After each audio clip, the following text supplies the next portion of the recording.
चिराग है। मैं अपने छोटे से मेडिकल स्टोर पर बैठा था। सुबह से दोपहर होने को आई थी, लेकिन एक भी ग्राहक नहीं आया था। मैं बार बार घड़ी देख रहा था और मन ही मन सोच रहा था कि आज कुछ अच्छी बिक्री हो जाए, ताकि मैं अपनी छोटी बहन राधा की कॉलेज फीस जमा कर सकूं। राधा बहुत होशियार थी। उसका सपना डॉक्टर बनने का था। हमारे माता पिता का कई साल पहले सड़क दुर्घटना में निधन हो चुका था। तब से मैं ही उसका भाई, पिता और दोस्त सब कुछ था। मैं इन्हीं विचारों में खोया था कि तभी लगभग 70 साल की एक बूढ़ी महिला दुकान पर आई। बेटा, ये दवाई चाहिए। उसने कांपते हाथों से एक पुराना पर्चा मेरी तरफ बढ़ाते हुए कहा। मैंने पर्चा लिया। जैसे ही मेरी नजर उस पर्चे पर पड़ी, मेरा दिल तेजी से धड़कने लगा। उस पर्चे के नीचे एक नाम लिखा था, डॉस अरविंद शर्मा। यह वही नाम था जिसे मैं पिछले 20 सालों से भूलने की कोशिश कर रहा था। मेरी आंखों के सामने बचपन की यादें घूमने लगीं। जब मैं 10 साल का था, तब मेरे पिता बहुत बीमार पड़ गए थे। उन्हें शहर के सबसे बड़े अस्पताल में भर्ती कराया गया था। इलाज कर रहे डॉक्टर का नाम था डॉस अरविंद शर्मा। लेकिन कुछ दिनों बाद पिता की मृत्यु हो गई। माँ अक्सर रोते हुए कहती थी कि डॉक्टर की एक गलती ने हमारे परिवार को बर्बाद कर दिया। उस दिन के बाद से मैं उस नाम से नफरत करने लगा था। मैंने खुद को संभाला और बूढ़ी महिला से पूछा, माँ जी, आपको ये पर्चा कहाँ मिला?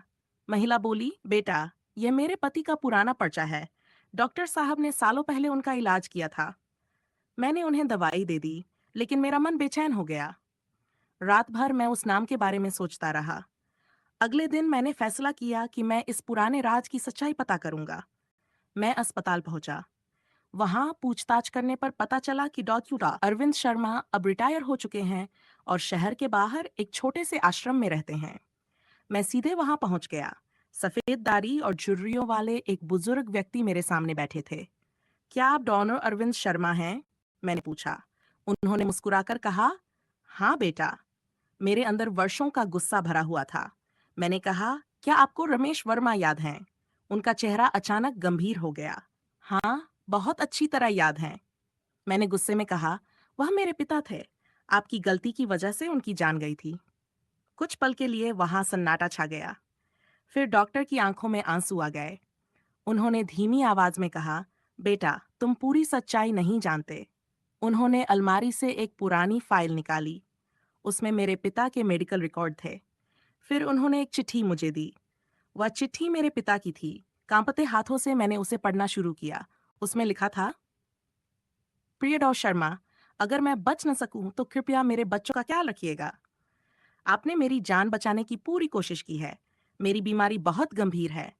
इसमें आपकी कोई गलती नहीं है। मेरे हाथ कांपने लगे। मैंने अविश्वास से डॉक्टर की तरफ देखा। उन्होंने कहा, तुम्हारे पिता को आखिरी स्टेज का कैंसर था। मैंने अपनी पूरी कोशिश की थी, लेकिन उन्हें बचा नहीं सका।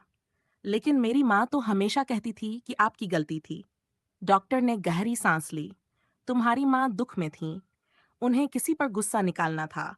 उन्होंने मुझे दोषी मान लिया। मेरी आंखों से आंसू बहने लगे।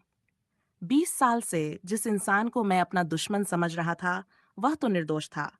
तभी डॉक्टर ने एक और बात कही, क्या तुम्हें पता है कि तुम्हारी पढ़ाई और तुम्हारी बहन की शुरुआती स्कूल फीस कौन भरता रहा था? मैं चौंक गया। क्या मतलब? उन्होंने एक पुरानी रसीदों की फाइल दिखाई। उसमें कई फीसें थीं। भुगतान करने वाले का नाम था डॉ अरविंद शर्मा। मेरे पैरों तले जमीन खिसक गई। आपने ये सब क्यों किया? डॉक्टर मुस्कुराए। क्योंकि मैंने तुम्हारे पिता से वादा किया था। मैं फूट फूट कर रो पड़ा। जिस व्यक्ति से मैं नफरत करता था, वह वर्षों से हमारी मदद करता रहा। मैंने उनके पैरों को छू लिया। मुझे माफ कर दीजिए। उन्होंने मुझे गले लगा लिया। उस दिन घर लौटते समय मेरा दिल हल्का था, लेकिन एक सवाल अभी भी बाकी था। मैंने माँ से सारी बात बताई। माँ कुछ देर चुप रहीं। फिर रोते हुए बोली, मुझे भी बाद में सच्चाई पता चल गई थी, लेकिन मैं अपनी गलती स्वीकार नहीं कर पाई। उनकी आंखों में पछतावा साफ दिखाई दे रहा था। कुछ महीनों बाद राधा का मेडिकल कॉलेज में एडमिशन हो गया। जब उसे सफेद कोट पहनाया गया, तब मंच के सामने बैठे एक बुजुर्ग व्यक्ति की आंखों में खुशी के आंसू थे। वह डॉक्टर अरविंद शर्मा थे। राधा ने सबसे पहले जाकर उनके पैर छुए। डॉक्टर साहब बोले, आज मुझे लगता है कि मैंने अपने दोस्त से हुआ वादा पूरा किया। उस दिन मुझे एक बहुत बड़ी सीख मिली।